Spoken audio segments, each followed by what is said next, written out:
Marketing concept session 5 हम लोग कर रहे थे फंक्शंस ऑफ मार्केटिंग और हम लोगों ने प्रोडक्ट प्लानिंग एंड डेवलपमेंट तक किया. So let's proceed after that.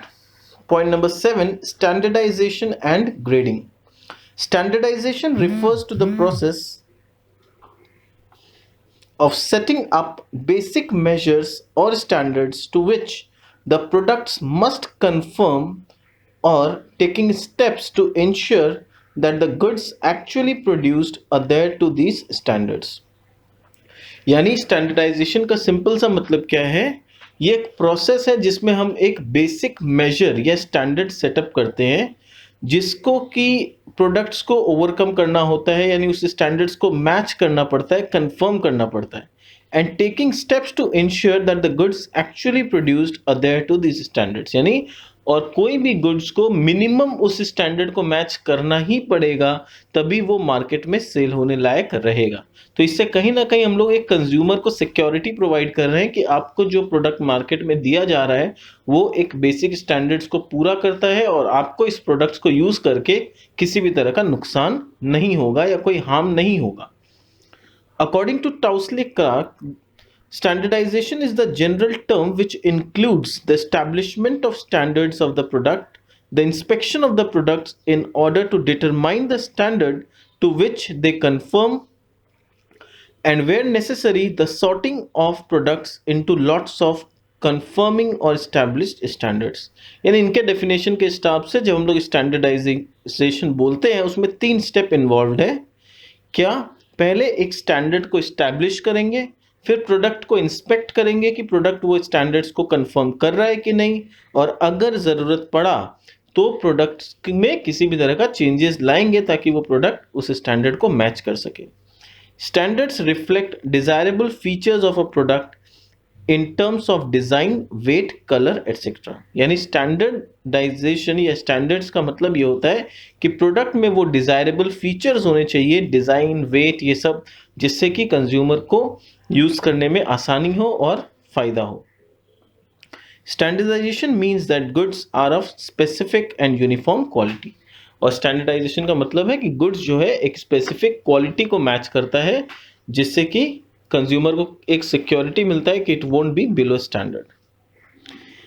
Manufactured products do not require standardization in marketing because they are automatically standardized in the process of manufacturing. But agricultural products are not of uniform quality. तो जो manufactured product है वो तो automatically standards को match करते हुए ही manufacture हो रहा है, पर जो एग्रीकल्चरल प्रोडक्ट्स हैं वो सब सेम क्वालिटी के नहीं होते क्योंकि वो नेचर पे डिपेंड करते हैं. They need to be standardized so as to facilitate their sale. इसीलिए जो एग्रीकल्चरल प्रोडक्ट्स है उनको अपने को पहले स्टैंडर्डाइज करना पड़ता है कि हाँ ये प्रोडक्ट मार्केट में बिकने लायक है और ये नहीं है. Grading is the process of sorting products into well-defined grades or lots on the basis of established standards. और grading क्या होता है? Grading ये होता है जहाँ पर कि जो प्रोडक्ट ने स्टैंडर्ड को मैच किया है, फिर वो सेलेक्टेड प्रोडक्ट में हम लोग उनका किस स्टैंडर्ड का है, मतलब बेसिक स्टैंडर्ड तो सब कोई मैच कर लिया. अब बेसिक स्टैंडर्ड के बाद कुछ लोग हाई ग्रेड के हैं, कुछ लोग थोड़ा लोअर ग्रेड है. हाँ, खाने लायक या यूज करने लायक सब है, बट क्वालिटी वाइज कोई थोड़ा एकदम बेस्ट क्वालिटी है, कोई थोड़ा कम क्वालिटी है. ठीक है, तो ये होता है स्टैंडर्डाइजेशन के बाद the concept of grading. For examples, apples may be sorted into best, medium and inferior grades depending upon the size, color and ripeness etc. तो एप्पल को हम लोग बेस्ट ग्रेड, मीडियम ग्रेड या इन्फीरियर ग्रेड्स में divide करते हैं, और ये तीनों ही ग्रेड ऐसे हैं जो हम लोग कंज्यूम कर सकते हैं, यानी वो लोग तीनों ने बेसिक स्टैंडर्ड को मैच किया है. Standardization and grading are useful marketing functions as they offer the following advantages. पहला, they facilitate buying and selling of goods by sample or description. When goods are of standardized quality, consumers or customers do not insist on detailed inspection. यानी जब हम लोग standardisation या grading करते हैं तो वो बेचने में बहुत आसान होता है, क्योंकि एक बार प्रोडक्ट पे स्टैंडर्डाइज हो जाता है फिर कंज्यूमर को बहुत ज़्यादा डिटेल्स का ज़रूरत नहीं पड़ता है या समझाने का ज़रूरत नहीं पड़ता है. Point number 2, standardized goods sell better and fetch a better price to the seller. जो स्टैंडर्डाइज्ड गुड्स होते हैं उसको बेचना आसान होता है और उसको हम थोड़ा ऊपर दाम में भी बेच सकते हैं, यानी सेलर को एक अच्छा प्राइस मिलता है। दिस इज बिकॉज, ऐसा क्यों हो पाता है? Customers are assured of uniform quality, क्योंकि कस्टमर अश्योर्ड रहते हैं कि इसका क्वालिटी कैसा होगा। Number 3, standardization and grading enable the producer to direct the goods of different qualities towards the market best suited to them। यानी स्टैंडर्डाइज्ड और grading करने से क्या फायदा होता है? प्रोड्यूसर्स लोग उस गुड्स को डायरेक्टली उसी मार्केट में भेजते हैं जहां पर उसका डिमांड है और जहां पर उस तरह का स्टैंडर्ड का सामान बिक सकता है। The task of middle man becomes easy, middle man लोग का काम बहुत आसान हो जाता है, because they can communicate well the characteristics of the standardized product to the customer, क्योंकि वो लोग बहुत आसानी से प्रोडक्ट का कैरेक्टरिस्टिक्स को कंज्यूमर्स को बता सकते हैं और कंज्यूमर बहुत आसानी से समझ सकता है। Point number 4, the cost of marketing is reduced, यानी स्टैंडर्डाइजेशन करने से मार्केटिंग का कॉस्ट बहुत कम आता है। Transportation, storage and advertising expenses can be reduced by handling different grades और लॉट्स, यानी ट्रांसपोर्ट का कॉस्ट हो या स्टोरेज का कॉस्ट हो, एडवर्टीजमेंट एक्सपेंसेस हो, ये सारा कुछ हम लोग बहुत कम में कर सकते हैं अगर हम लोग का प्रोडक्ट पहले से स्टैंडर्डाइज्ड है तो। Point number 5, standardized goods enjoy the confidence of customers and wider market, यानी जो स्टैंडर्डाइज्ड गुड्स है उसमें कंज्यूमर का कॉन्फिडेंस पहले से बना होता है और वो ज़्यादा वाइडर मार्केट को अपील कर सकता है, ज़्यादा से ज़्यादा बड़ा मार्केट को टच कर सकता है। Point number 6, standardization and grading facilitate trading of goods in future on the commodity exchange. और स्टैंडर्डाइजेशन और ग्रेडिंग करने से क्या होता है कि गुड्स का ट्रेडिंग भी हो सकता है, जो कमोडिटी एक्सचेंज है, जैसे स्टॉक एक्सचेंज होता है वैसे ही कमोडिटी एक्सचेंज भी होता है। तो कमोडिटी एक्सचेंज में स्टैंडर्डाइज्ड प्रोडक्ट को लिस्ट किया जा सकता है और उनका ट्रेडिंग किया जा सकता है। This is because both the buyers and sellers are certain about the quality of goods, यानी इस एक्सचेंज में प्रोडक्ट को बिना देखे हम उसे खरीदते हैं या बिना देखे हम उसे बेचते हैं। और क्यों खरीदने वाला खरीद पाता है? क्योंकि उसे क्वालिटी के बारे में पूरा अश्योरेंस है कि अगर ये इस स्टैंडर्ड का है तो इसका क्वालिटी अच्छा होगा। Point number 7, standardization and grading help in raising finance because standardized products enjoy a ready market and they are readily accepted as a collateral security for granting loans। तो स्टैंडर्डाइज्ड प्रोडक्ट को हम mortgage रख के बहुत आसानी से loan ले सकते हैं, क्योंकि ये प्रोडक्ट ऐसे होते हैं जिनके लिए रेडी मार्केट है और फटाफट बेच के उसे कैश में कन्वर्ट किया जा सकता है। तो लोन देने वाला भी बहुत आसानी से लोन दे देता है। Point number 8, standardized products can be easily valued and their price fluctuate less widely. Standardized product को हम बहुत आसानी से वैल्यू कर सकते हैं, उनका प्राइस बहुत ज़्यादा फ्लक्चुएट नहीं करता है। This helps in making insurance claim in the event of loss और डैमेज ऑफ गुड्स। तो क्योंकि उसका दाम बहुत ज़्यादा फ्लक्चुएट नहीं करता तो इंश्योरेंस क्लेम मिलना बहुत आसान हो जाता है इन केस किसी भी तरह का एक्सीडेंटल डैमेज हो गया तो। Number 9, standardization and grading facilitate foreign trade as orders can be placed on the basis of description of standard grade.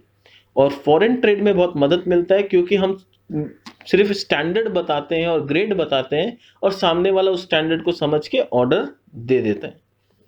Prices of standardized and graded products can be fixed and announced in advance. और जो standardised और graded product है उसके price को बहुत आसानी से fix किया जा सकता है और पहले से उसको एडवांस में उसका प्राइस डिसाइड हो सकता है। ISI, इंडियन स्टैंडर्ड्स इंस्टीट्यूट, यानी ISI का फुल फॉर्म क्या है? Indian standard institute. बहुत बार ये पूछ लेता है what is the full form of ISI। And next is Agmark. Agmark का मतलब है agricultural marks are the common marks used to indicate good quality of products. ये सब कॉमन मार्क है जो कि प्रोडक्ट में होना चाहिए जिससे ये सेटिस्फाई होता है कि these are good quality products. Agmark is used in case of food crops या फूड प्रोडक्ट्स। जो भी फूड प्रोडक्ट्स है उसमें एगमार्क का थप्पा लगना बहुत जरूरी है, तब उसके स्टैंडर्ड का पता चलता है। So this was about standardization and grading. Next coming to packing and packaging. बहुत जन को ये डिफरेंस नहीं पता होता है कि पैकिंग क्या है और पैकेजिंग क्या है, तो चलो देखते हैं कि क्या डिफरेंस है इसमें। Packing refers to wrapping, crating, filling or compressing of goods to protect them from spoilage, pilferage, breakage, leakage etc. यानी पैकिंग का जब बात बोलते हैं तो पैकिंग का मकसद होता है सामान का प्रोटेक्शन। यानी मैं उस प्रोडक्ट को रैप करता हूं, फिल करता हूं, कंप्रेस करता हूं, उसके पीछे ऑब्जेक्टिव क्या है? उसको चमकदार बनाना ऑब्जेक्टिव नहीं है, उसको अट्रैक्ट, कस्टमर को अट्रैक्ट करना उसके पीछे ऑब्जेक्टिव नहीं है। मेरा इंटेंशन है प्रोडक्ट का सेफ्टी, ताकि प्रोडक्ट स्पॉइल नहीं हो, पिल्फरेज नहीं हो, ब्रेकेज, लीकेज ये सब नहीं हो। Various kinds of goods are placed or packed into appropriate containers for protection and convenient handling। तो यहाँ कीवर्ड क्या है? प्रोटेक्शन। यानी पैकिंग करने का इंटेंशन ही है कि मैं प्रोडक्ट का प्रोटेक्शन चाहता हूं, एंड कन्वीनियंट हैंडलिंग, कि उसे एक जगह से दूसरे जगह तक पहुंचाने में किसी भी तरह का नुकसान ना हो। Bulky materials like cotton and jute are compressed into bales.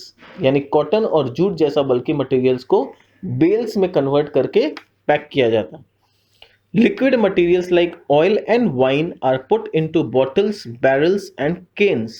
यानी वाइन जैसे प्रोडक्ट या लिक्विड प्रोडक्ट जो भी हो उसे बॉटल्स या बैरल्स में डाल के पहुंचाया जाता है।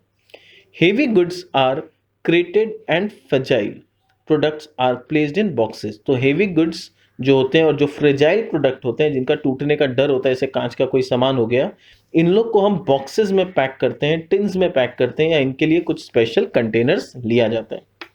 Thus, packing implies placing products in suitable packages for safe and easy handling during storage and transportation। तो यानी पैकिंग से क्या समझ में आया? पैकिंग का मतलब होता है प्रोडक्ट को ऐसा सुइटेबल पैकेज में प्लेस करना, यानी रखना, ताकि वो सेफली और इजीली एक जगह से दूसरे जगह पहुंचाया जा सके और फिर वेयर हाउस में उसको स्टोर किया जा सके। तो पैकिंग जब वर्ड आएगा तो आपके दिमाग में ये आना चाहिए कि सेफ्टी। पैकिंग क्यों किया जाता है? सेफ्टी ऑफ द प्रोडक्ट्स के लिए। On the other hand, packaging involves designing and producing appropriate packages for products. और दूसरी तरफ जब मैं पैकेजिंग का बात करता हूं, it involves designing and producing appropriate packages. यानी यहां पर मैं डिजाइन करता हूं और प्रोड्यूस करता हूं एप्रोप्रिएट पैकेजेस को for products. It is concerned with the determination of convenient size lots in which the product is to be put on a market। यानी यहां पर है कि मैं अपने प्रोडक्ट को किस कन्वीनियंट साइज में डालूंगा। यानी शैशे का शेप देना है कि छोटा 100 ml का कंटेनर, कि 200 ml का, कि 500 का। तो ये सब जो कंटेनर्स होते हैं इसे हम लोग पैकेजिंग बोलते हैं।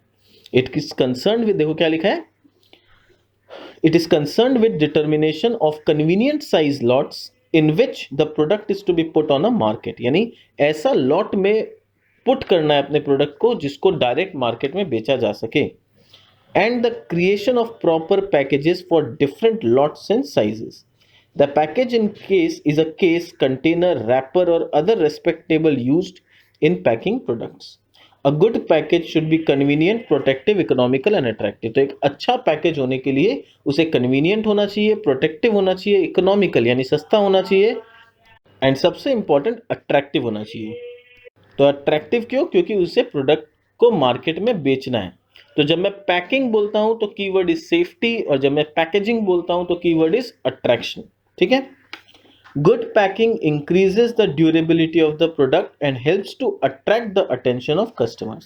तो अब यहाँ पर क्या बोल रहे हैं कि जब पैकेट अच्छा होता है, good packing increase the durability, यानी वो सामान सेफ है, खराब नहीं होगा, तो उसका ड्यूरेबिलिटी बढ़ गया। Helps to attract the attention, यहाँ पर अटेंशन बोल रहा है, ये नहीं बोल रहा है कि attraction from the selling point of view. Helps to attract the attention मतलब पैकिंग वैकिंग अच्छा रहेगा और सेफ रहेगा तो कस्टमर ऑब्वियसली लगेगा कि हाँ ये सेफ प्रोडक्ट है, मैं खरीद सकता हूँ।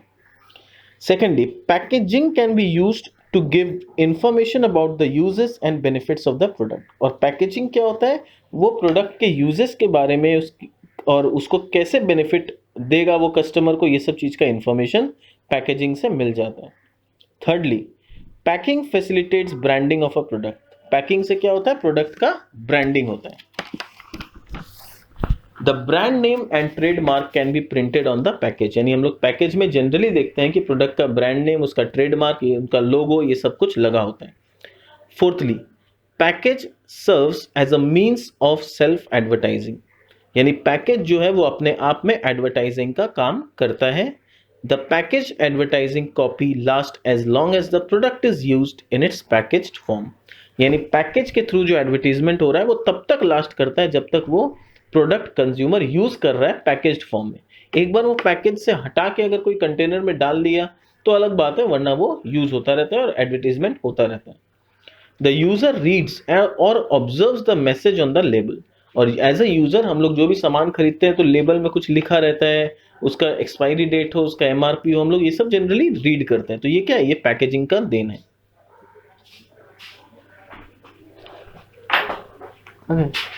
This is helpful in popularising the brand name of the product and in increasing the sales volume. तो इससे क्या होता है, ब्रांड नेम प्रोडक्ट का बढ़ता है और सेल्स का वॉल्यूम भी बढ़ता है। Sixthly, packaging makes handling of goods easier and more convenient. तो सिक्सली क्या एडवांटेज है इसका कि पैकेजिंग से गुड्स को हैंडल करना बहुत इजी हो जाता है और कन्वीनियंट हो जाता है। Seventhly, goods packaging protects the product from damage during transportation and storage. और अच्छा पैकिंग करने से क्या होता है, प्रोडक्ट को हम लोग प्रोटेक्ट करके रख सकते हैं और ट्रांसपोर्ट और स्टोरेज के समय ये डैमेज नहीं होता। अब देखो यहाँ पर जो एडवांटेजेस लिखा गया, यहाँ पर कई बार पैकेजिंग लिख दिया है, कई बार पैकिंग लिख दिया है, तो ये सब वर्ड थोड़ा सा एक तरह से रॉन्ग लिखा गया है, क्योंकि ये पैकेजिंग नहीं होना चाहिए, पैकिंग होना चाहिए। ठीक है, तो हम लोग जब एग्जाम में लिखेंगे तो थोड़ा इस वर्ड्स पे ध्यान देंगे कि good packing protects the product, not good packaging. ठीक है। Lastly, scaled packaging reduces the chance of adulteration और duplication, thereby protecting the quality of product. और जो स्केल्ड पैकेजिंग है, यानी जिस तरह से पैकेजिंग को स्केल किया जाता है, किस मेजर किया जाता है, उससे एडल्ट्रेशन या डुप्लीकेशन ऑफ द प्रोडक्ट नहीं होता। ठीक है, तो this was about packaging. Next is branding and labelling. तो देखते हैं ब्रांडिंग और लेबलिंग क्या होता है। Branding is the process of assigning a distinctive brand name और symbol to a product in order to differentiate it from competitive products. यानी branding एक प्रोसेस है जहां पर एक प्रोडक्ट को मैं नाम देता हूं, एक ब्रांड नेम देता हूं या उसको एक सिंबल देता हूं, जिससे कि मैं उस प्रोडक्ट को बाकी कंपटीटर के प्रोडक्ट से अलग देख सकूं, उस प्रोडक्ट को अलग कंज्यूमर को दिखा सकूं, कंज्यूमर आइडेंटिफाई कर सके कि मेरा प्रोडक्ट कौन सा है और दूसरे वालों का प्रोडक्ट कौन सा है। Branding helps to give a separate identity to the product. यानी ब्रांडिंग से क्या होता है, हर प्रोडक्ट को एक सेपरेट आइडेंटिटी मिलता है। जैसे अब देखो, हम लोग जैसे ही जन्म लेते हैं सबसे पहले हम लोग का नाम दिया जाता है। क्यों नाम दिया जाता है? हम लोग को जो नाम दिया जाता है वो भी एक तरह का ब्रांडिंग है। अगर हम लोग को नाम ही नहीं दिया जाता तो हम लोग एक दूसरे को पुकारते कैसे, एक दूसरे को बुलाते कैसे? तो हम लोग को एक ब्रांड नेम दिया जाता है, जो हम लोग का नामकरण किया जाता है, ये भी एक ब्रांडिंग है। तो वैसे ही हर प्रोडक्ट का अपना एक ब्रांड नेम दिया जाता है ताकि लोग उस प्रोडक्ट को पहचान सके, आइडेंटिफाई कर सके। It facilitates advertising and price control. इससे क्या होता है कि मैं अपने प्रोडक्ट को एडवर्टाइज कर सकता हूं और उसका प्राइस अपने हाथ से कंट्रोल कर सकता हूं। Branding helps to create loyalty to the product and builds reputation of the producer. तो ब्रांडिंग से क्या फायदा होता है कि प्रोडक्ट के प्रति कंज्यूमर्स का एक लॉयल्टी बन जाता है। यानी कंज्यूमर भी एक दिमाग में ले लेते हैं, हमें खरीदना है तो इसी कंपनी का सामान खरीदना है, इसी ब्रांड का सामान खरीदना है। तो इससे क्या होता है, प्रोडक्ट का लॉयल्टी बन जाता है। And builds reputation of the producer. और प्रोड्यूसर का अगर क्वालिटी अच्छा होता है तो प्रोड्यूसर का एक गुडविल बन जाता है कि हाँ, इस ब्रांड का प्रोडक्ट अच्छा है तो नेक्स्ट टाइम भी यही ब्रांड लेना है। Branded goods enjoy a wider market as the need of personal inspection और सैंपल इज अवॉइडेड। और गुड्स का एक बार गुडविल क्रिएट हो गया, उस ब्रांड का लॉयल्टी बन गया कंज्यूमर के दिमाग में, तो वो फिर वाइडर मार्केट बन जाता है। तो वाइडर मार्केट बनने से एडवांटेज ये है कि कंज्यूमर को फिर पर्सनली इंस्पेक्ट कर करके सामान बेचने का जरूरत नहीं है। ब्रांड नेम से कंज्यूमर समझ जाता है कि प्रोडक्ट का क्वालिटी क्या होगा और वो बिना इंस्पेक्ट किए भी सामान का ऑर्डर दे देता है। By registering his brand, a businessman can protect himself from imitation. और अपने ब्रांड को जब हम लोग रजिस्टर करा लेते हैं तो कोई दूसरा कंपनी या दूसरा बिजनेसमैन उस ब्रांड का कॉपी करके मार्केट में नहीं बेच सकता। A good brand should be brief, simple and easy to spell and remember, attractive and distinctive. Next is labeling. Labeling implies putting labels or identification mark on the package. यानी labelling में हम लोग क्या करते हैं, पैकेज के ऊपर अपना एक आइडेंटिफिकेशन मार्क लगाते हैं ताकि लोग उससे पहचान सके कि कौन सा कंपनी का ये प्रोडक्ट है। A label gives information about the product, यानी लेबल में क्या क्या इंफॉर्मेशन मिलता है प्रोडक्ट के बारे में? प्रोडक्ट का वेट, प्रोडक्ट का साइज, उसका प्राइस, उसका date of manufacture and expiry date etcetera. तो लेबल से ये सारा इंफॉर्मेशन हमें प्रोडक्ट के बारे में मिल जाता है। A label may be a part of package or it may be attached as a tag. Label को हम पैकेज के पार्ट में ही बना सकते हैं या अलग से उसको टैग करके अटैच कर सकते हैं। It is used to indicate the brand, grade, quality, etc. of a product. It may carry instructions as to the opening and handling of product. तो इसमें हम लोग प्रोडक्ट के बारे में जो भी इंफॉर्मेशन है वो मिल जाता है, जो इंस्ट्रक्शंस अगर कुछ देना है यूज के बारे में या हैंडलिंग के बारे में, वो भी सारा लेबलिंग में मिल जाता है। तो आज हम लोग के सेशन में हम लोग यहीं तक रखते हैं। नेक्स्ट सेशन में विल कंटिन्यू विथ प्राइसिंग।